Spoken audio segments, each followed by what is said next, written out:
You've been dealing with this for, over 35 years. Back in the day, from what I understand, it used to not be called human trafficking, right? It's like, what did you used to refer to it as? So I tell you, Victims Resource Center works with victims of violent crimes. Right. So we work a lot with adults who've been sexually assaulted, kids who've been sexually assaulted, adults who were sexually abused as children. It's not new, because I've been working with victims for a long time. It's just that we only see kind of what TV and Hollywood shows us what trafficking is, or what we read in the paper, but we don't really look at what it is. And it's about force, fraud, and coercion. Being exposed to what you're exposed to, I'm sure it takes a toll on you too. It's not easy. I mean, what's that like? Sometimes I think that when you get through the day, did I make a difference in that? Because there's things I can change. So homicide is really hard because you can't change any of that. But if there's something that you can do to help make their day a little bit easier, or somebody that they can listen to, then the day was a success. It still hits, I don't miss. I just go, like a go flow. And I'm almost known, and I told you so. When I throw these flows like it's Rochambeau, and I ain't too close, it's Joe Smoke goes. And I'm on my grind, that is all the time. I do not do breaks, that's right, I stay in dry. And look, I'm back with a little bit of that, a little more cash than it came with. Ready, that cat is out that bag, but I still ask you, the boy got skills. I don't need her, I don't need him, I don't need help with me, I got this. I can sing songs, I can spit raps, and I can do both, even do this, word.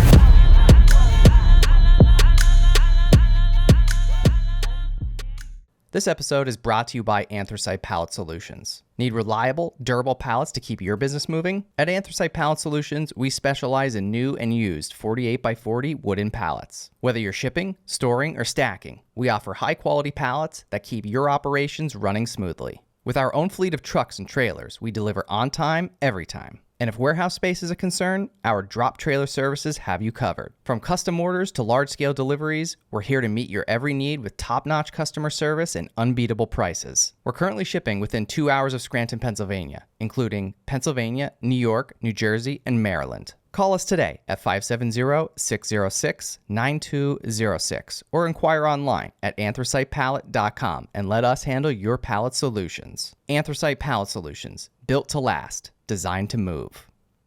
This episode is brought to you by Sweat Tent, the pioneers of the portable wood-burning sauna. Did you know that using the sauna 3 to 4 times per week could reduce your risk of cardiovascular disease by up to 50% and make you 60% less likely to experience Alzheimer's disease? That's why I've been a big fan of the sauna for years, but having to go to a crowded gym to do it isn't ideal, and all the at-home options are bulky and expensive. That's why I only use the Sweat Tent for my sauna needs. It's the most storable and affordable wood-burning sauna on the market. It not only takes minutes to set up, but it can reach 200 degrees Fahrenheit in 30 minutes or less. So whether you're enjoying it yourself in your backyard, with friends, or in need of a reliable sauna on the go, Sweat Tent is your best choice for the most portable, storable, and enjoyable outdoor sauna experience. All On The Stacks listeners will receive $100 off when you use code OTS. Visit sweattent.com today to get $100 off your purchase with code OTS at checkout. Again, that's sweattent.com to get $100 off with code OTS. Sweat Tent, helping you fire up your home wellness routine. This episode is brought to you by FitAF. If you haven't already noticed, I live and breathe entrepreneurship. Whether it's launching new ventures, attending pitch meetings, or mentoring budding entrepreneurs, my schedule is jam-packed. And that's where FitAF steps in. Their menu changes weekly, offering a variety of chef-inspired meals designed by nutrition experts using only the best quality ingredients, keeping me fueled and focused. Their vast selection of meals has you covered for all types of dietary restrictions and diet plans, including keto, paleo, vegetarian, vegan, gluten-free, and more. As an On The Stacks listener, enjoy our exclusive offer. Get 20% off your first order of 7 meals or more when you use code OTS at checkout at fitafnutrition.com. Again, that's code OTS for 20% off your first order of 7 meals or more at fitafnutrition.com. Healthy meals and seamless nutrition, keeping entrepreneurs at the top of their game. One of the things that really sparked my interest, we were talking a little bit before we started recording, but it was, a few weeks ago, it was an article in the Times Leader from Bill O'Boyle that really sparked my interest more than usual, I'll say, in the whole human trafficking conversation. I saw the article from the Times Leader, and obviously, you were quoted several times in there, and it's a great article. I mean, there's a lot of information. It's really good. When I saw it, I was like, wow, finally there's being some attention brought to this. You see every once in a while there's a little blip here or there about this, in the media locally here, but not that much, not that often, or at least not to the depth of what that article was, which was, I just want to make sure I get the date right. It was January 11th. But yeah, so I I took the link and I posted it on my Facebook page, and I think I forget what I even said, but I just said like, hey, I think this is so important. We need to draw more attention to this. Blah blah blah. Whatever. Just trying to be supportive and share the message. I had a lot of people that were that commented on it, that were supportive, and I think like over 100 people shared the post, and but then I did have some people that that were also that left negative comments and or people like challenging it and saying like almost like it doesn't even exist. And of course me being me, I'm like, well, do you live under a rock? But yeah, I think and again, even when I was going back and forth, I was responding to some everybody's comments, and then I said, well, I'm going to reach out to Tammi. I said, and I'll have her on, and I said, we'll settle this debate once and for all. Not that it's really a debate, but you know what I'm saying. So, but yeah, so I just like I said, I think this topic, it's a very pressing issue, not just in our area, but just in this whole country or the whole world for that matter.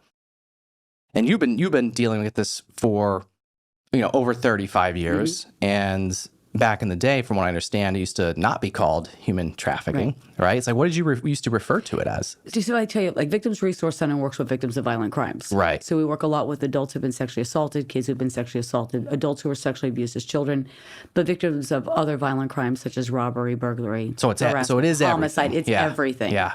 I think probably around 2015, 16, I'm going to guess, is that we gave a name to it, and it was like human trafficking. I'm like, it's not new, because I've been working with victims for a long time. It's just that we only see kind of what TV and Hollywood shows us what trafficking is, or what we read in the paper, but we don't really look at what it is. And it's about force, fraud, and coercion. All right? So when I heard what it was, and it wasn't about people being abducted, and it wasn't about people coming from across borders. You don't need to cross any borders for it to be trafficking. But it was somebody who was making some sort of profit from someone. So when I think back to my adult survivors from years and years and years ago, I can remember some of them saying to me, my grandfather would take me to the bar and he would sell me in the back room. And I would call that child sexual abuse. I would call that a lot of different things. But I didn't say human trafficking. Right. I've worked with women. I've done some, programs in different, more high-risk populations, such as like the homeless shelter, drug and alcohol. And I've had women say to me, that they were really embarrassed by prostitution or the drug charges or whatever it might be. And I thought, I've worked long enough with adult survivors. There's a connection between child abuse and addiction. And at some point, maybe you run out of money and you do what you need to do. My part, that was an assumption on my part. It wasn't a judgment. I just thought people were just trying to survive. And they said, I said, can you tell me a little bit more about the prostitution? I don't call that prostitution. It's sex work. But actually what they're talking about is sex trafficking. And they would say, well, my partner, they were in a domestic violence situation. I either had to come back out with the money or I had to come back with the drugs. So I did what I needed to do. That's trafficking. And it happens way more than what you would possibly think. And it does happen to the kids. And it does start at an early age. But we have a whole community of people that are being trafficked right here. And I think it's hard for people to open their eyes because they don't want to see it. And I think people don't understand it too. I mean, I think it's both. I think a lot of people, I'm the opposite. A lot of people just ignore conversations like this because they're, and I get it. If there's trauma involved and it's a conversation that somebody can't have because of a trauma, I totally get that. But what I don't like is when people are just ignorant to the situation and just like want to pretend like it doesn't exist or don't want to talk about it. Like, I don't mind having the hard conversations. I like having the hard conversations because I think it's important. I think that's the only way to make progress, and whatever it is. It doesn't have to just be this topic specifically, but explaining it to people and really breaking it down so that people can really understand it. Because I think one of the biggest things is people just don't understand as much as and them saying like that it doesn't exist or it's not real may just be them being unaware. So I hope, it's my goal, I think today, as I'm sure it is yours too, to help people really understand like what it is and how it happens and who it happens to. And it's not just here. It's not just there. It's everywhere. And it's like, it's such a common occurrence. It's scary. So take me back, like, you've been, again, Victims Resource Center is more than just human trafficking. And I know we just said that, but you've been involved in doing this type of work for such a long time. So you probably have stories and just a vast of knowledge and experience and everything. And I'm eager to hear some of that. But what even made you get into this line of work to begin with? Victims Resource Center? Yeah. I think that when I was going through school, actually like through high school and grade school, I always wanted to be a social worker. I just didn't know what it was. I thought I would work for children and youth. I did an internship there, and I'm like, that's not what I wanted to do. And then I found, and this is back in the days, not online, in the newspaper, an ad for this position. It was for a counselor advocate at the time. Okay. And I just really wanted to do it. And I had no idea what it would lead to or what it would even be like. But I can tell you that I actually love this job. Sometimes I don't like the staff meetings, but other than that, and the paperwork that comes with it. But there's never a day that I hate going to work. So I found where I belonged. Being exposed to what you're exposed to, I'm sure it takes a toll on you too. It's I'm sure it's not easy. I mean, you deal with basically tragedies probably almost on a daily basis. I do. What's that like? Sometimes I think that when you get through the day, like, did I make a difference in that? Because there's things I can't change. So, I mean, homicide is really hard because you can't change any of that. But if there's something that you could do to help, I know we're not talking mainly about homicide, but if you could do something that would make their day a little bit easier, or somebody that they could listen to, offer them additional services, help them get some of their needs met, then the day was a success. That if you take a hotline call and you spend 20 minutes with, a sexual assault victim who's hysterical or afraid, and you can help them create some sort of safe space to be in, if it's emotional or physical, be able to get them to where they need to be, then it was a success. And I've had the opportunity to watch people heal, which is amazing, and it's an honor to walk through, what people might think is horror for them. It's an honor for them to share that stuff with me, and I can walk through that pain with them, if that makes sense. So take me back. I mean, again, going back to your earlier days, I mean, just, looking back on your career, I mean, was it what you thought it would be? No, in the beginning, I worked a lot with adult survivors because there wasn't many professionals that were working with adults that were sexually abused as children. We actually at one time had a waiting list to provide those services because they were all referred to us, and sexual assault. That was mainly, I mean, we had other crimes that we would do occasionally, but it was mainly sexual assault and adult survivors and children who were sexually abused. And then it just started turning. And as crime changes and it increases, we've worked more and more with homicide. I never thought in my life that we would have a homicide survivors group at our agency. That was something that happened in different cities. But no, it's here. So kind of over the years, it's just kind of there's been, not new crimes because they're not really new. Right. It's just they may have just a different terminology, right? But you've kind of seen different patterns, different trends. I mean, how has that evolved over time? Like I said, the crime has gone up. So there's an increase in requests for services, or there's more and more victims out there that I hope that even with what we're doing today, we'll let them know that there is somebody they can call and talk to. How do you reach these people? Hopefully by what you're doing. Right, but we go out in the community. So we're big in the community. We're part of the hospital. So we're not part of the hospital. We're part of the hospital We have protocol. A partnership with. Right. So we go out and we remind them. But if a sexual assault victim presented at the ER or a trafficking victim presented at the ER, we're part of the protocol. The ER would call us to come out and provide support. Try to reach out with law enforcement. Some law enforcement will make referrals. You could reach out to some of the DAs. The DAs will make referrals. But also out in the community, going to social service agencies, doing a lot of stuff in what I would call, some of the high-risk populations. I mean, there's homeless shelters. Many of those people came from some sort of trauma before they got there. I'm going to tell you 99%. It doesn't mean they were sexually abused. Chances are they could have been. Or they grew up in domestic violence, or they're fleeing domestic. But they're somewhere along the way. So we go out and we do educational groups at high risk. A lot of drug and alcohol. I'll try to get in there, do stuff trainings with their staff, but also ask to meet with the clients so that they're aware of our services, but also, bring up really hard topics with them, sexual assault and trafficking. So how does it start? Let's just really break it down.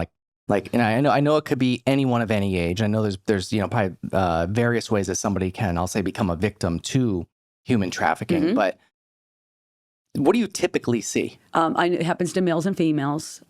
Get more disclosures on females. But they range anywhere from 19 to 55.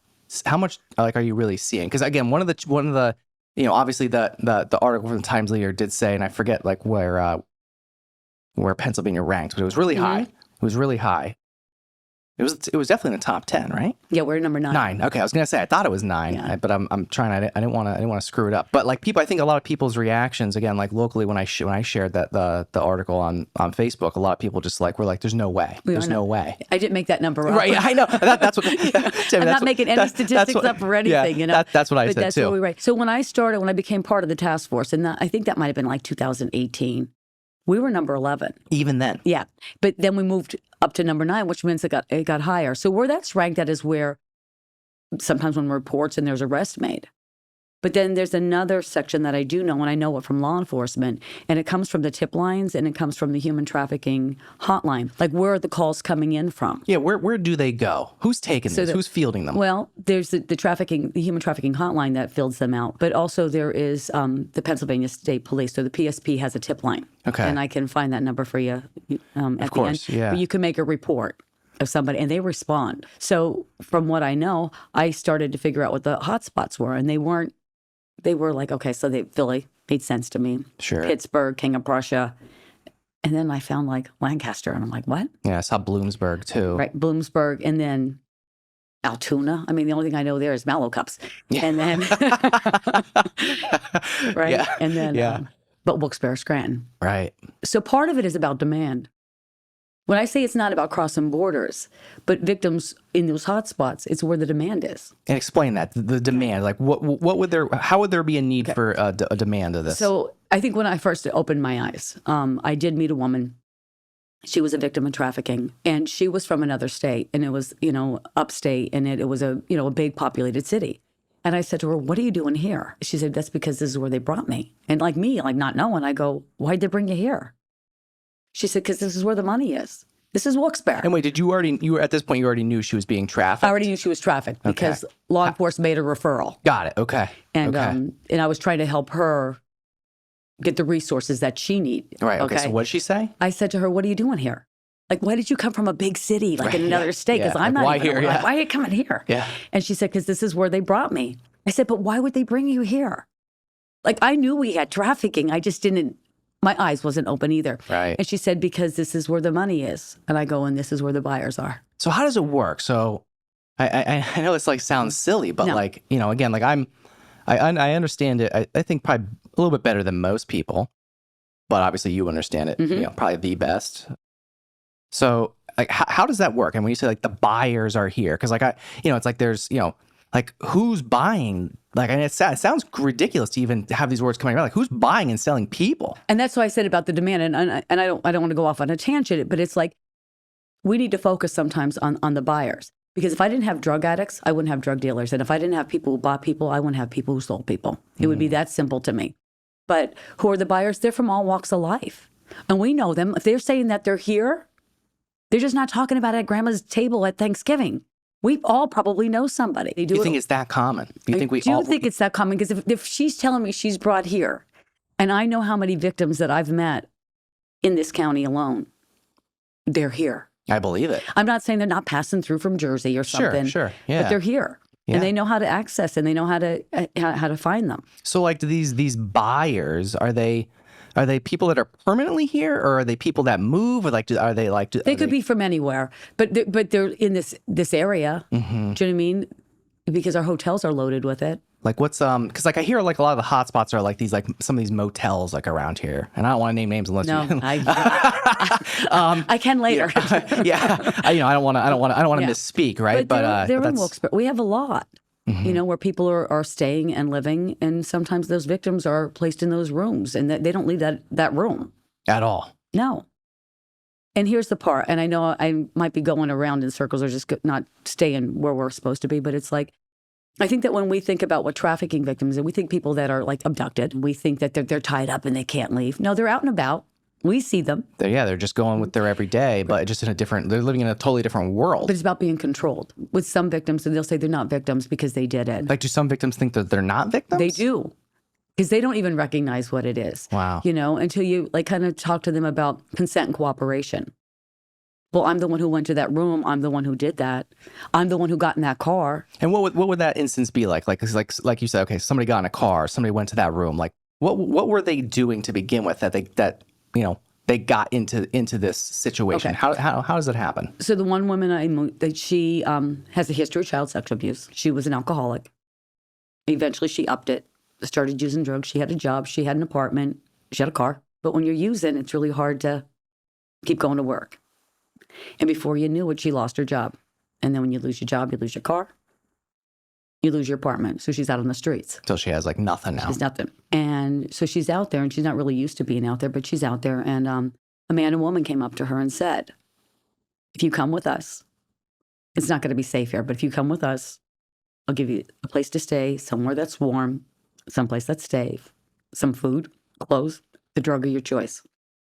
She got in the car. And this was she was just approached like what, like where she like just she was outside somewhere? Yeah, she was out on the street and she was homeless. And she just got approached. Yeah. So And it's like she was right. It wasn't safe, and it's getting cold out. Yeah. And when you have nobody, and she they have she nobody. pretty much had no choice. So she got in the car, not really knowing what it's going to be. But she said, but I got in the car. I said, but that's not what the deal was. Somebody was going to put you in a room, and you were going to be in there with between 10 and 20 people a day, if not more, and they did give her the drug supply, and she would talk about, she knew when it was going to start because they would, they would come in with the drugs. What kind of drugs? I don't know what the drugs were. It was whatever, because I'm really terrible with drug stuff. Yeah. But it was whatever jacked her up for the day, until she did what they needed her to do. And then. And was this a victim of like a prostitution ring? Is that? It was just her. It doesn't mean there wasn't other people, but it was her by herself. Okay. In that situation. But there's a lot of money in that. I hear like, like the one quote, and it may have been in the article or whatever, but like I hear this all the time is, whenever somebody talks about human trafficking, one of the things that's said most common is, human trafficking, unlike drugs or something else, can only be sold once, and humans can be sold over and over and over and over again. It's the truth. Yeah. Right. And like that's like, So it's unbelievable. Constantly money coming in. So it could be like a number of things, right? It could be prostitution, right? Like what else? Like what are the other, like, I don't know, like that they become victim to, like that they're being sold for? Like is it labor? Is it prostitution? There's labor trafficking, and then there's sex trafficking. Yeah, that they can be. But see, I think they've kind of upped the ante on things that they can do with trafficking victims. When you got control and you could keep them doing this, then they can do other stuff. And then they're the ones that end up in trouble. And let's even just think about sex trafficking in general. It is the only crime, it's the only situation in the United States where we arrest the victim. They get arrested for prostitution, and somebody else is selling them, and somebody else is buying them, but they get arrested for prostitution. But we can up that, and we can make more money. Like trafficking, when you think about international crimes, it used to be drug trafficking, arms trafficking, sex trafficking, or human trafficking is what I mean. Human trafficking moved up to 2 because you can make more money on it, but also you can have them do other things. Like if I'm selling drugs, I can send you also to sell the drugs too. You could deliver them. You'll get the rap for that. I want something at that store. You're going to go get it from me. You could get the retail theft. I'm in the car. Cops pull me over. You could put those drugs on you. So there's just little things every day, all day long. That's like you do that, you do that. And there are less consequences to the trafficker because the trafficking victims are the ones that get arrested. What are they? There's no like. So if I was driving down the road and I had drugs in the back of my car, cop pulls me over, I'm going to jail. He finds guns laying in the back seat, I'm going to jail. But if you have somebody sitting next to you, who says, "Oh, they're mine," here's your speeding ticket. Have a good day. And obviously, these victims, from what I understand, in situations like that, they know that they basically have to take the fall for it, because if not, then there's consequences. Yes, and it could be bad. Obviously, these victims. I mean, in situations like that, I'm sure again you've probably seen it 10 times over, where an arrest is made. And then they go, and whether they do time or not or whatever it is, they get back out, and then they go back. They usually go back, right? They go back, or they come and get them because they know they got out of jail. Because they're pretty clever. How do they know? Like, how do they keep tabs on all this stuff? I think they know people that are coming in and out, and I think that there's ways to find. There are ways to find out when somebody's getting released, and they're really good at that. It's crazy. And I wouldn't believe, if you would have told me this 5 years ago, I would have said, no. I mean, there's issue. There is sex trafficking. I know that happens. I know that I met victims a long time ago. If I thought there was this many here, I would have never guessed. Yeah. I seriously, I wouldn't. So, like the first year that I really started doing this. Now, remember, we're working with victims of all violent crimes. Right. So you have like your day is full of like all different crimes, a thousand other things. Right. Yeah. So I got 1 or 2. And I was pretty happy with that. I found 1 or 2 victims. I mean, we didn't go out looking for them, but Jimmy, I got them to receive services. Right. And then maybe the next year there was like 10. And then the next year, this is this county, and the next year there was like 25. It started going up to the point that we applied for a grant to hire for a victim advocate, human trafficking advocate, just to help with those crimes and to help provide those services. I think last year at the end of December, there were 69. And those are the ones that we reached. I know that there's more. And there's more that just haven't either spoken up or haven't asked for help or just maybe weren't arrested yet or whatever the case is. Exactly. So one of the things that, there was this one individual that left, one of the comments on my Facebook post, and it was, they said, I've called the local police departments and I asked them and they said that there's no such reports. There's no reports. It's not happening. And my response was, well, they're probably not going to tell you about ongoing investigations, number one. And, then she still just went on to, defend her, her position. And I'm just like, well, I don't believe that. So, so how do you have something to say about that? Because that's just. Well, first of all, not all of them report to law enforcement. And my role and our job is to provide support. And our philosophy is based on empowerment. I'm not going to say you need to make a report to the police. I hope someday you do. Oh, okay. All right. I'm not going to do that. So when people come to you, it may never even be filed with the police. No, but sometimes they're not believed, or sometimes they're interviewed and people aren't asking the right questions. And I'm not saying anything bad about law enforcement. I'm saying because when I talk about all the human trafficking here, in the same time we want them to work on getting working for making arrests on human trafficking and interviewing more trafficking victims. But in reality, domestic violence didn't go down, and homicide didn't go down, and sexual assault didn't go down. And I don't think we have a lot more, right? We don't have a lot more law enforcement. So on top of the stuff that they're doing day to day, another thing is that it's really hard you have to be able to provide the resources and the services in order to create some kind of safety for trafficking victims to follow through with law enforcement. There's not a lot of resources here, and you need support through that. But they're here. And those, like I said, the hotspots, that came from law enforcement. So I don't know which police department said it's not happening here. Yeah. But I work with law enforcement. I work with PSP. So the state police, we go and I do a training with, the human trafficking person there. And we do trainings to local, actually across the state, Pennsylvania State Police, trainings to them. So there are trainings brought in, but I don't know how much trainings the other departments around here receive. Gotcha. Okay. Yeah. So like some departments just may not be as well versed as say the state police or just another police department for that matter. I don't know if they always know what they're looking for. And victims don't come in screaming, I'm a sex trafficker. They don't tell you that. Right. And sometimes I told you they don't even know because they think that they consented. Right. Or they think that they're in a relationship with that person and trying to explain to them, if you're in an intimate relationship with somebody, they usually don't want you to be with somebody else. They don't normally sell you. But they don't always see that because it's not clear, because traffickers are really good at what they're doing and they look for the most vulnerable population. Many have a history of child sexual abuse, about 90%. I have not met one victim that did not have a history of child sexual abuse. I'm not saying there's not another 10%. I just haven't come across them. And then with that, with the sexual abuse often comes maybe from dysfunctional families and unhealthy families and didn't have a lot of support growing up. Maybe you didn't come from anything. Maybe you grew up in drug addiction, whatever it might be. And they never really felt loved. So somebody finds that person that's not assertive, that doesn't feel love, I can come in and fill that need. Because I could tell you how special you are and how much in love I am with you and how I'm going to take care of you. I'm going to marry you. I'm going to do all this stuff. Or find an addict who's dope sick and I'm going to help you. I'm going to give you some of this. I'm going to give you the drugs. And now you owe me. But you owe me a lot more than what that drug was worth. It doesn't make sense to us, but it makes sense to the victims. To the point that they're caught up in this and they have no idea. When I said a homeless person, a place to stay, they look for somebody in poverty. I can help you. I can give you a couple bucks. I can give you some money for your kids. I can help you pay that rent. Now you owe me. But more. And then it's just a rabbit hole and you basically don't ever get out of it. How does somebody get out of it? I mean, besides if they're arrested and maybe they finally speak up or they seek their own help. I mean, what do you typically see when you come across a victim? Like, what do you typically see? Do you typically see people coming more direct to you through your organization? Or they might go through law enforcement that we work with, and the referral be made. Which do you see more? Is it more people coming from law enforcement being? Some will come from law enforcement, but some will come from us doing outreach at the higher risk populations, like the homeless shelter, like drug and alcohol, those places. And when we're in there talking about it, they're like, "Whoa!" Oh, so you go in and you do. I'll go in and just start talking about services and talking about sexual assault, and then I start talking about sex trafficking. I didn't do that 10 years ago, but now I just talk about, what sex trafficking is. But not only to get disclosures from victims, but also there's people that have been on the street. They saw it, but judging and not completely understanding what trafficking is. Nobody wants to do that. Yeah. When we think about the age of entry into sex trafficking, it's 12 to 14, mostly females, although it does happen to males, okay? But when I think about mostly females, they didn't grow up and say, oh, this is what I want to do when I get big. That wasn't their dream. They had no idea, but they ended up there.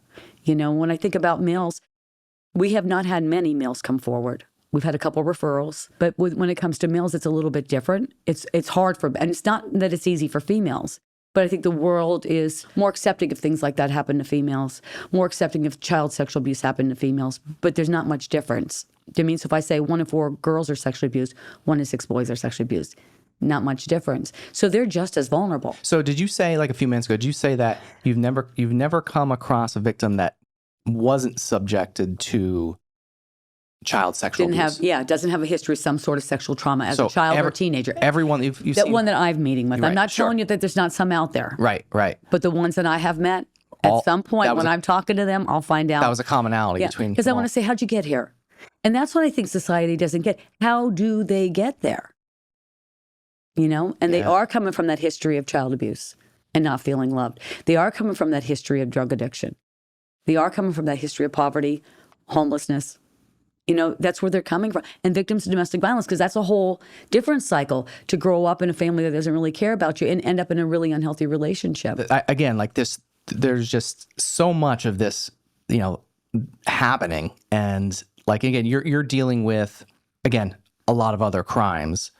And again, I know probably most of the time today we're probably gonna mostly talk about human trafficking. Yeah, that's fine. But again, like you also and how big is your staff? Not many. We serve 3 counties, and I think there might be 20 some of us. I don't know. And serving 3 counties. And that's a pretty big population. And that's not right? That's not just counselors. I mean, that's administration, and that's our education people. It's everything. Yeah, it's everybody. It's everything. So that's what we got total. So you got 20 people serving this population in 3 counties. I mean, I don't know what the population is, but I know it's a lot. I mean, 3 counties. What are the other? Wyoming County is pretty quiet, small, Okay. you know, but it still has crimes. Yeah, you sure. know, and a lot of domestic violence. But again, like it's, you know, you're pulled in a million different directions. You know, and again, this is just one part of what you do. You know, so again, I mean, I know it's probably difficult, you know, because you can't just focus on one thing over the other. No. And it's like everything is probably the most important thing. It's like, how do you manage all that? Like, and again, with, you know, you have a smaller team. And again, like I know you guys can probably only handle so much, but you probably also only get so many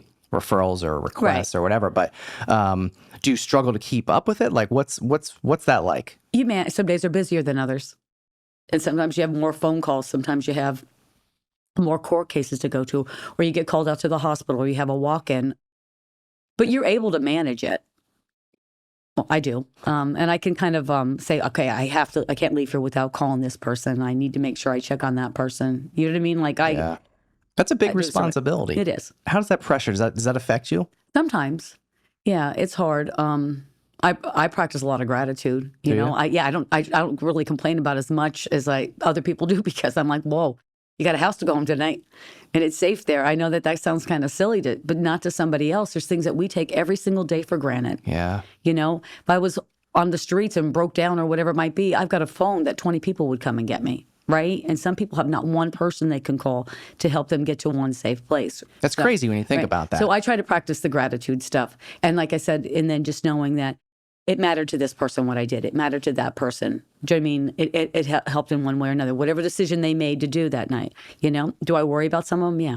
I want to know where they're at. Are you okay? Are you cold? But I can't tell you that doesn't pop into my head at night. You know, there's certain victims that are out there, and I'm like, where are you? I wonder what they're doing. You know, did you pick back up and you're afraid to call? Did you go back and you're afraid to go? Because I never want them to be afraid. It doesn't matter to me what you do. Just pick up the phone and call me. I'm not going to go. You're not going to be judged by me. You're not going to be in trouble by me. I just want you to pick back up the phone, because I'm still going to help you regardless of what situation you're in. How do you handle that? Like, so like if you get, you know, a call, like again, like they probably you don't want to tip off what do you even call the person that is, I don't even know what to even call them, but like the trafficking victim, you mean? No, not the victim, like the person that's trafficking them. Like, what do you call that person? A trafficker. Just the trafficker, a lot of other things. Right? Yeah. We're staying with trafficker now. We'll keep it PG. Trafficker. Yes. But we have a few other choice words. But so the trafficker, like, you know, how do you navigate that conversation? You know, again, like let's pretend right now somebody's listening or watching this that is a victim of trafficking, and how do you handle the situation so that not to alert the trafficker? So, you know, so the victim feels like safe coming to you. Like because obviously if the trafficker gets knowledge or gets word that you're involved or law enforcement or somebody's onto them, obviously that, that could be bad for them. But So yeah. how do you navigate that situation? I tell them different ways that, they can call our hotline 24/7 and there's somebody there. There's emails. You could leave a message on our website, on our webpage. There's things that you can do, but there's always somebody there you can tell, and nobody's going to make you or tell you that you need to call the police. That there's different options, and when you're ready to call. So like they're not going to get in trouble if they come for help. Oh, absolutely not. It could be a situation where, somebody might be listening or watching right now and they might be a victim and they might be thinking like, well, you know what? I think I'm ready to get help, but they might be thinking, but you know what? If I try to go get help, maybe I'll get arrested. Maybe they've been arrested before and they don't want to be arrested again. Like our servers are no cost, but they're confidential. And the confidentiality piece is really important. I cannot tell anybody I can't tell law enforcement that somebody came in to talk to me because it's covered by confidentiality. Confidentiality was passed like back in 1970. It's been around. It's bigger than HIPAA. It says communication between a sexual assault counselor advocate and domestic violence counselor advocate is completely confidential. It means that you came in and somebody wanted your records, even with a subpoena. I can't give them out. You want me to testify? Not without even with a subpoena. I can't do anything unless the victim signs. There's 3 exceptions. 1, if you tell me that a child's being abused, I have to make a report. I'm a mandated reporter. 2, if I thought you were going to harm yourself. But you also have the plan and the means to do it. I've worked with lots of people that really sad and traumatic things happen to them. And I've heard people say, I don't want to go on. I can't do this anymore. I wish it was over. But if they don't have the plan and the means to do it, I'm going to just keep talking to them. Everybody's afraid that if they come in and really share feelings, that they're crazy and then I'm going to 302 them. They're not. Okay, so I don't want people to be afraid of that. But if you tell me you got a plan and the means, then I will. And then if you're going to go commit a crime, don't tell me. Yeah, right.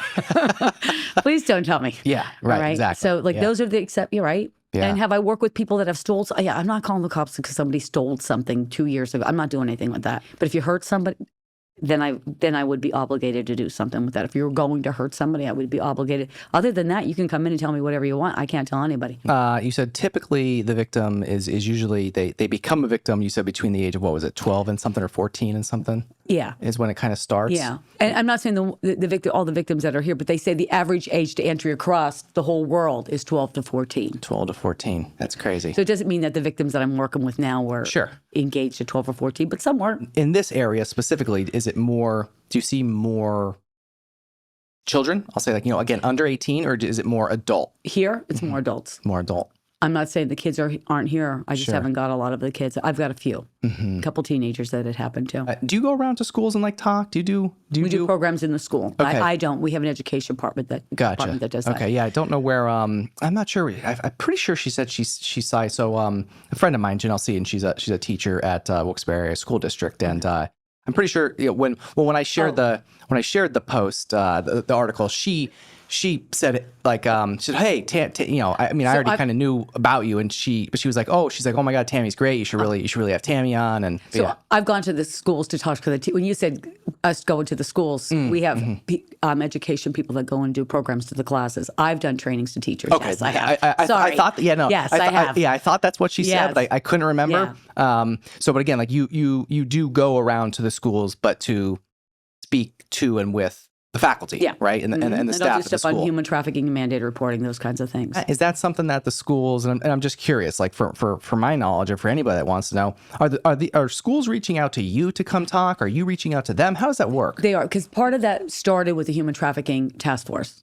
Okay, so there's all different committees, and there's people that are in education on there, and we said the way that we can start maybe lowering the risk of trafficking is by getting into the schools. If we can educate the teachers, and then maybe the teachers will let us come in and educate the high school kids. Maybe we could be doing programs on trafficking for them. It's like the signs and the things to look for. And it's the things that we would talk to the teachers about. Again, a lot of times people are teaching their kids not to talk to strangers. And when the majority of the time when a child's been hurt, it's by somebody they know. And it's the same thing about they're afraid their kids are going to be abducted. Less than 5% of trafficking victims are abducted. And the majority of our kids are not abducted. Our kids go to them. They're on, social media. They're talking to people they don't know. And people who are traffickers, are pretty good with using the social media. They said since 2020, I think Facebook went up 125% in recruiting. And the other one is I'm terrible with them, but Snapchat is another place where they recruit. But Facebook, you think about it. People say all their stuff. Nobody cares about me. My boyfriend left me. I'm getting whatever it might be. People just share all that stuff. And you can, so and the somebody else can swoop traffickers, in. Yeah. they go and they find these people. That's what they look for. And so when you're on those other, and I don't know enough about the games that kids play, but they're on things and they're talking back and forth, and they don't know Online who they are. gaming, yeah. know. So somebody's saying that they're 15 when they're really 40. Right. But they fill that need. They look for the kid that's vulnerable. Or maybe they do find the kid and kind of befriend them, and it's the kid that doesn't have a lot of money. And maybe it's the kid that's being teased. But they tell them how beautiful they are.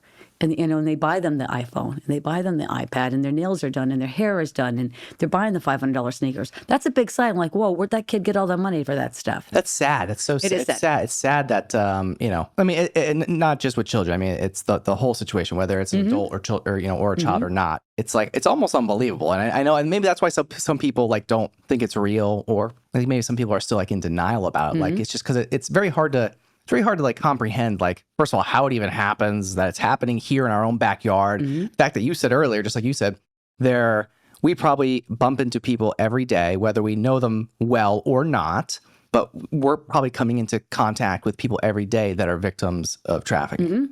Yeah, they're in Dunkin' Donuts, they're over at Sheets buying a pack of small. Yeah, they're out because people see them as being tied up and locked in these rooms somewhere. But they're not. They're really integrated in society. They're controlled in different ways. They're controlled a different way. And what are they? Like, what are some of those controls? Some of the control is, it doesn't always have to be physical, but if, I beat you the first time or come back and find you the first time, I don't have to say another thing. You're just going to keep coming back because you already know the consequences to it. Right. It may be holding the drugs. It may be saying, you're going to do what I told you to do, because if not, I know where your sister's at. I know where your daughter's at. That's a lot of control because they're good at getting information right from the very beginning. And then they use it against them. So if you and I just met somewhere outside and we were chit-chatting, I might say, hey, Bill, where you from? You tell me. And then we start talking some more. Before I know it, everything. Yeah. Where'd you grow up at? You got family still back in whatever town it. Yeah. So you know how many family members they have. So, but we do that. It's like normal. Yeah, it's a normal conversation. Right. And before you know it, I know all this stuff about you. Yeah. Right. Yeah. You're gonna think now about before you give that information. Yeah. I'm done talking. I'm not talking to anyone anymore. Right. Yeah. But it's real easy to do that. It is. Because it's second nature. I mean, nobody would think anything of it. You're out, whether it's a restaurant or whether if you're in a line at like Sheets or if you're wherever, it's like, oh, hey, like it's just normal to make some, lighthearted conversations with people. And it's crazy to think like like that could be real simple. Fall right into that trap. That is just crazy. And it's not like the assertive people or the people with support. They're not going to drag them in that way. But then there's other ways that they can drag them in. It's like you're in a relationship and and I'm not saying many or how often it happens, but people share photos back and forth. That's a little bit more power now that I got that over you. And I can share that with all your family members at Christmas if you don't do what I tell you to do. Like, what else have you seen, like, with the victims? I mean, in terms of, like, it'd be nice to hear a story of maybe somebody that was a victim that got help. Yes, especially through and you. And I have one that did. Law enforcement helped. She went through the legal piece. There were consequences at the end. Somebody's in jail right now for that. Like the trafficker. Yep. She had been out on the streets herself. She ended up getting the services. She went through the addiction pieces and did all this stuff. But through this, you have to support all the way through. But she's in a safe place. She has her own job. She has her own car. She made it. And she's clean for over 4 years. That's great. So that's a positive. I don't get anything else out of the whole deal. And I watched that. That's a blessing in my head. You know what I mean? Makes it all worth it. Yeah, it does. Yeah. So, and there's other ones. There's other ones that have gotten away and went further away. And I still can talk to them, and they're safe, and not all of them work through law enforcement. But maybe some of them got their kids back. Some of them worked on their addiction, and they're self-sufficient now. So I have a couple of those stories too. In terms of, like you said, like in that one instance, there was an arrest made. How often are arrests made? Not often. And why is that? Often. Well, sometimes the victims don't come forward, and sometimes it's not always seen, and where the victims are actually the one being arrested for it. Do you know what I mean? They don't always see it. I think that law enforcement, and I won't give you the tips on that, but they're doing more and more trainings with it to say what to look for. Okay. What are we looking for here? What are the signs of that? Because even if a victim did come forward and, like, say, go to the police, I mean, obviously they potentially may be arrested for their crime, but I'm just trying to think this out loud for a second. So like, if you're a victim and you go to the police, whatever, and it's like you go and you say, hey, this person is doing so and so to me. Like, what do the police do? Is it just kind of like hearsay, or do they have to have like what do the police need to be able to go after? They need to tell. They need to do all the interview and gather all the information. So like they just like open a and they case need some kind of evidence, so they would have to do that. So like there's nothing There's they specific can do. law enforcement that do that across the state too. Gotcha. Do you know what I mean? That are specialized in doing that. And that's more like state police, not like the local like boroughs. I'm not telling you that the local police still do it, but there are, like specific people that you can reach out to and say, hey, I got somebody that might want to talk to you. It's longer than what we think. It's not like Law and Order where I can say, okay, she told me this, I know where they live and we're going to get them. Sure. It's not, it's a long process.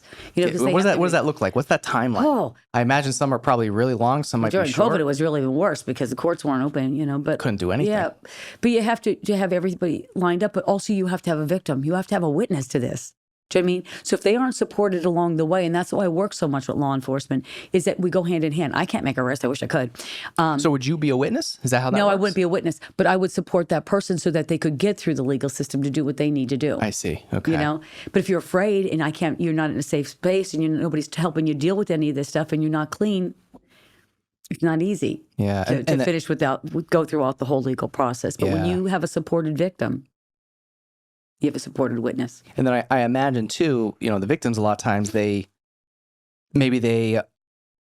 also, whoever they come forward to, because again, alcohol, drugs, abuse, there's a lot going on, trauma, et cetera. I mean, you name it. We could probably go on and on, right? But a lot of times, if I had to guess, whoever that they're going to may not even believe them. Does that happen often too? Because it's like, oh, like this guy's a drug addict, or this girl's a drug addict, this guy, whatever. Like, I'll say, again, nothing against law enforcement. This isn't like a negative towards law enforcement too. But do you see often that, a lot of times anyone who they're going to, besides you, because obviously you guys, this is all, not all you do, but, you can understand it more, I'll say, than a typical law enforcement officer, even though they're being trained and I'm sure there's a lot of education going on. But like, does that happen a lot? Or they're not seen sometimes. Maybe not so much not believe, but not seen. Yeah. They're not seeing it, and it's, and maybe somebody came in high as a kite and wasted. I don't know. Yeah. Right? Are you going to hear? Or somebody with mental health, because those are the great victims. Do you know what I mean? They're easy to traffic. Sure. And nobody's listening. Do you know what I mean? And society's not listening. They're just a bunch of addicts. Yeah. And what do you say when society's not listening? Like, what does that? They see it in their own way, but they judge. They judge because they don't understand. It's like, oh, you're crazy, or oh, you're a drug addict. Yeah. And you went there. And they just get dismissed. Is that what it is? Because we blame the victims no matter what it is. Somebody gets sexually assaulted. What were you wearing? Why were you talking to them? How many drinks did you have? Why'd you get in the car? Why do we do that? Why do we do that? Yeah. We blame, society blames for everything. If your purse is stolen, why'd you leave your purse in the car? Whatever it might be. We do that because it's a false it's a false sense of self-security. I wouldn't go to that bar. I wouldn't have been drinking. I wouldn't have wore that. I wouldn't have left my purse in the car. My kid wouldn't have been there. Just because you wouldn't do that doesn't mean that person would. But therefore, it won't happen to me. Oh, I see. So But none of us are exempt of any crime. Yeah. So most people have that attitude of I won't. That'll never happen to me. I'll never put myself in that position. So if I could put the blame on you, then it doesn't put me at risk because I don't do that. And they're really good at that. We blame. And it's like we say so much like, why did she do this? Why did she get in the car? Whatever it might be. But, victims of domestic violence, why should she go back? She must really like it. Why doesn't anybody say, why does he hit her? You see, we blame the victim that they don't even come forward. When #MeToo came out, I don't remember what year it was. But in the first 24 hours, over 1 million people said #MeToo. If I tell you 1 in 4 girls are sexually abused, 1 in 6 boys are sexually abused, 1 in 4 women are victims of rape, 1 in 33 males are victims of rape. We all know somebody who could say #MeToo.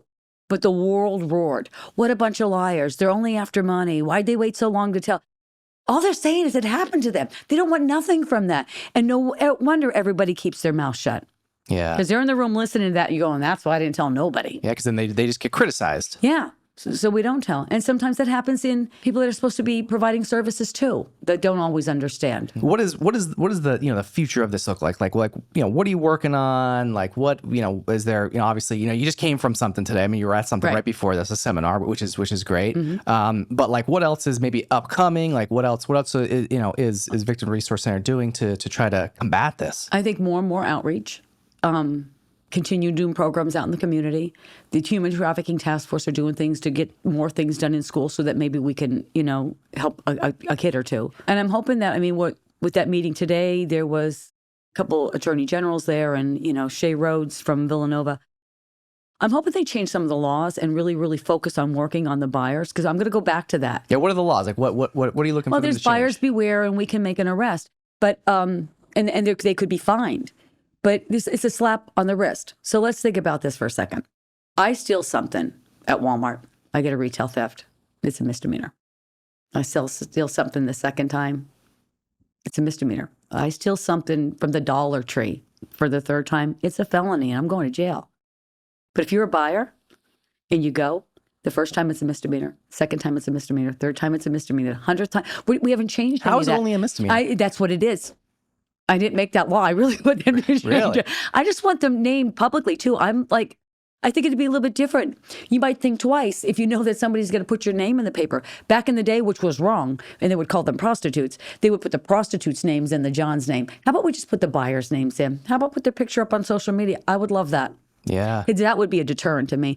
But I want them to be charged, because what they get is that slap on the wrist for the third time is like me driving without a license. You could buy somebody, or I could drive without a license. It's the same consequences. It's so crazy. Yes. I know. I can't even comprehend how there's such little recourse for committing this crime. I mean, it's pretty serious. It is a serious crime as far as I'm concerned. It's very serious. It's very sexual serious. assault. You shouldn't be able to buy people. No. It's that simple. Yeah. So that's the one thing. If I get anything else to change before I ever retire or get out of this position, I want the buyers publicized and arrested. Yeah. Because when I said there was a law, it was called buyers beware, and they were changing some of this stuff. And I'm really terrible with keeping update because I just want them arrested. But some of the fines was supposed to go into the trafficking, so that trafficking survivors have access to resources, because there's not a lot of resources for them. Like, we don't have a shelter. What do you guys do? Beg and borrow, call places. I'm a pain. I'm going to be honest. I'm a pain. I will call over and over again. And if I have your name and you helped me before, I got your little. I'm on the list now, huh? You're on the list. That's okay. Call Bill. That's all right. You can call me. But I'm just saying, like, I would call for those resources. And then there's people I just know in drug and alcohol. And I could call so and so and go, listen, I need somebody right now I have somebody that right now will go in. And she'll help me get them in right then. Like, I don't have to go through all these phone numbers. I'm going right to her.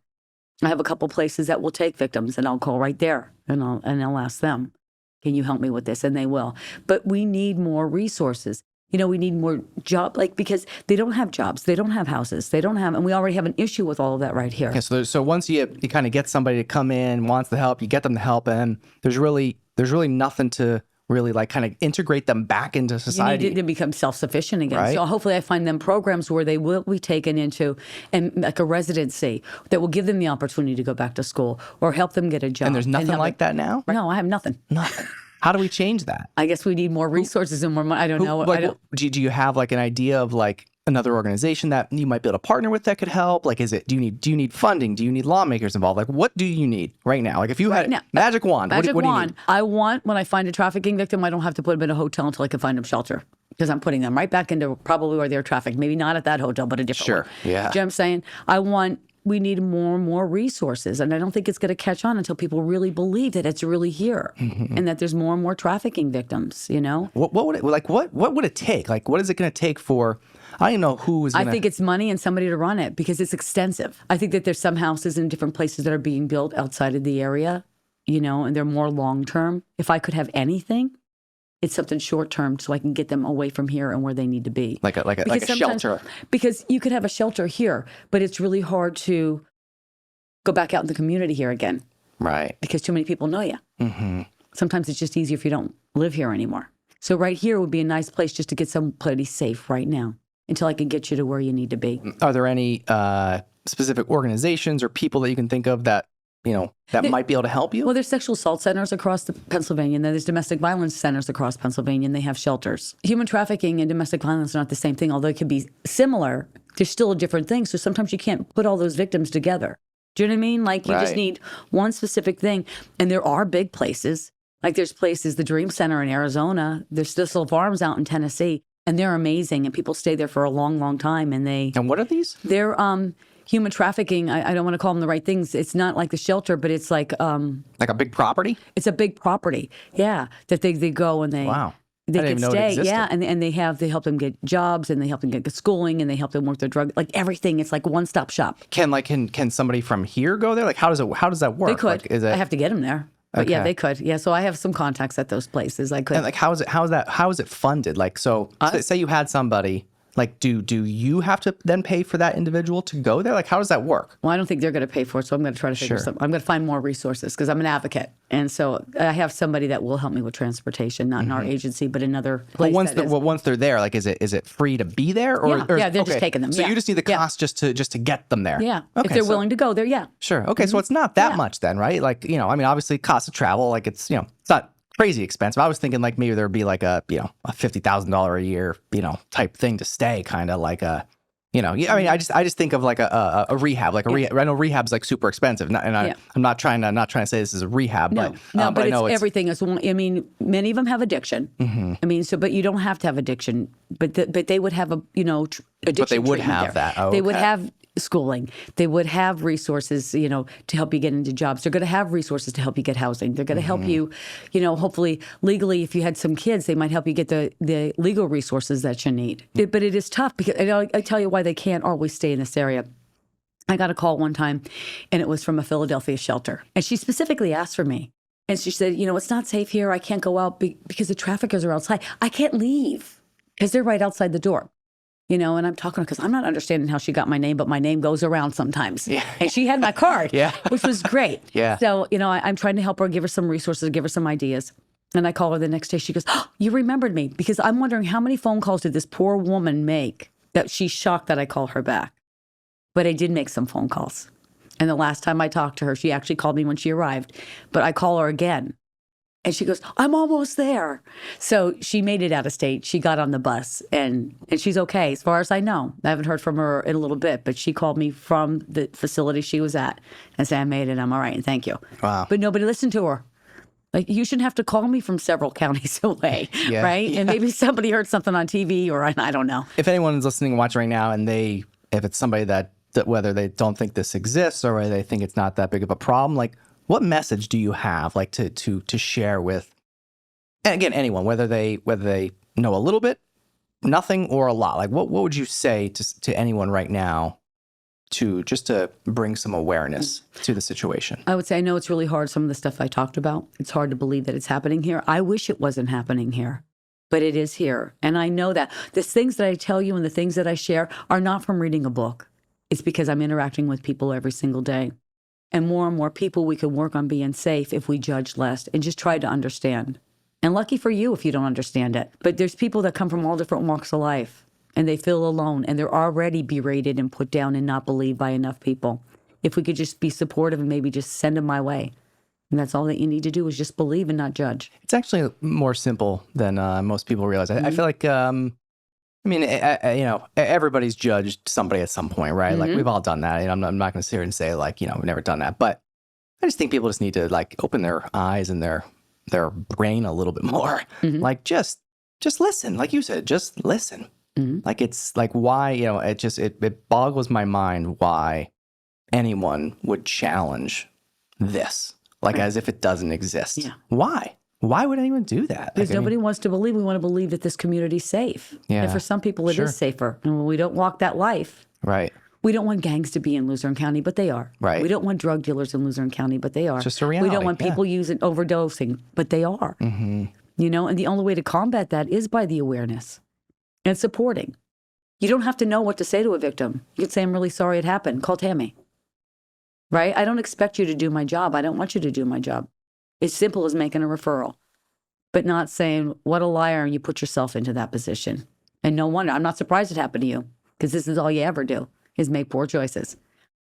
Don't shut people down. Just send them my way. You don't even have to say anything other than, "I'm sorry. Call Tammi." And why even do that to somebody? Like, why even make anyone feel that way? But people do. They're at, like, the lowest of the lowest of the low of their life. Like, I know. God, just get them some help. And like, then we wonder why it's so easy to control somebody. I didn't mean to cut you off, Yeah, but no, we no, do. It's easy yeah. to control somebody that way. Yeah. Easy for somebody to swoop in and be Prince Charming. Yeah. So, all right. So your biggest problem is resources. What is there anything else? I mean, I'm sure there's obviously more, but like the resources is like your number one. Yeah, because there's layers upon layers of trauma on top of that and all the things that they do need in the therapy on top of it, in the counseling. And if they go throughout the legal system, it means accompaniment. Do you mean they need clothes? They need food. Do you take donations for stuff? We don't always have a place to store that, but there are places that I will call, like Dress for Success. They'll give me some clothes. Okay, Some of the churches will give me some clothes.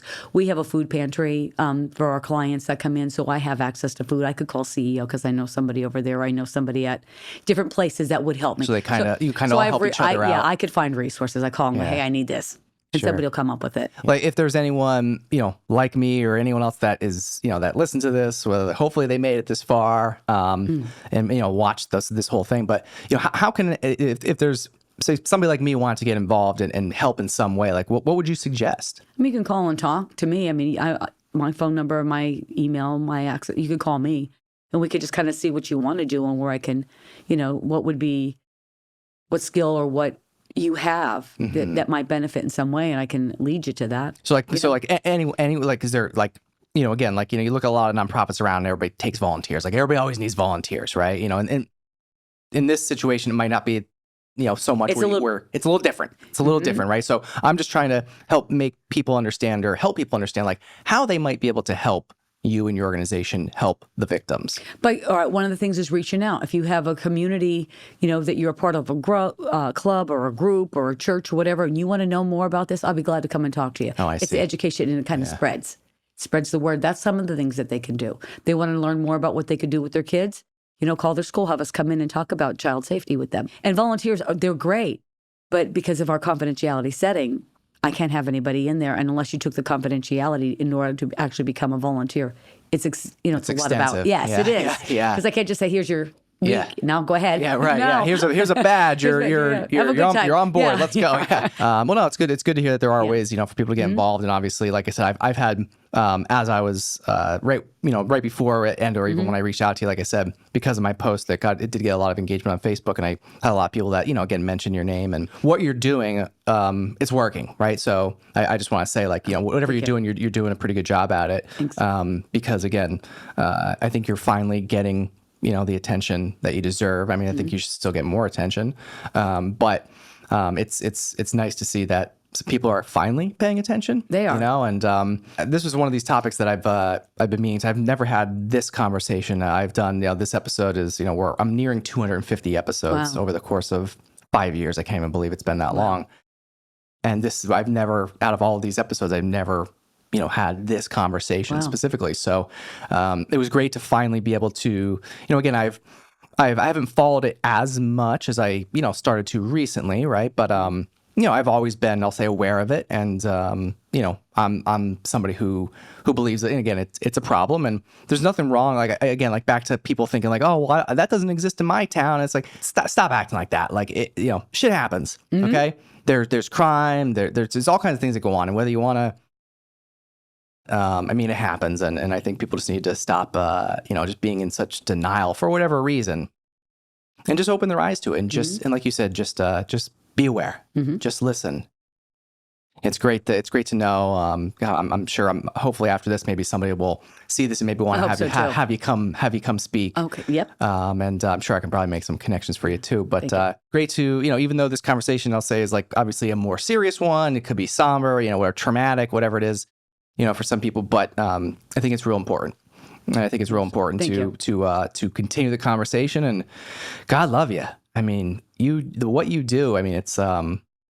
It's it a is lot. sometimes, yeah. Yeah, and I think it takes a very special person, I think, to do what you do. So I give you a lot of credit for that. Thank you. Yeah. Thanks. Yeah. Well, like I said, even though this was a very serious conversation to have, I think it was educational, and I think people. Hopefully people learn something from it today. I mean, I definitely learned a lot more about it myself.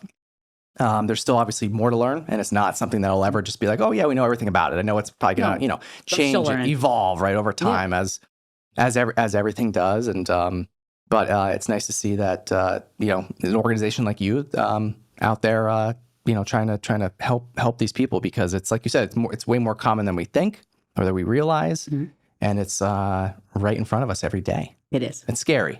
It is. I'm going to continue to follow, your story and all this, and I'm Thanks, looking Bill. forward to seeing you continue to, just do more good in our community. So Okay. I appreciate you coming on. Tammi Burke, this is On the Stacks in the Loop Internet Studio. Thank you for joining me. Thank you. If you want to see more On the Stacks content, subscribe to our YouTube channel at youtube.com/onthestackspodcast or search the hashtag On the Stacks on Instagram, Facebook, and LinkedIn.